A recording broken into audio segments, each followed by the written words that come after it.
Hello guys, in today's video I will be showing you how to fix Facebook login problem. So the answer is easy, just go to the settings and then scroll down to the apps section and then go to the search and search Facebook and then go to the storage, and here you will find this clear cache option. Click on it.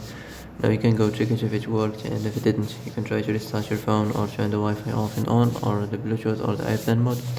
Also you can try to clear data, but be careful. If you clear data, all this application's data will be deleted. This includes all files, the settings, the accounts, the databases, etc. So be careful if you want to clear your data.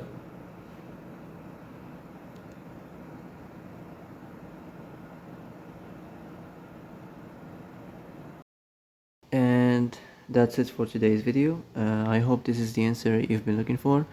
If you like this video, don't forget to like and subscribe, and see you in the next video. Thanks for watching.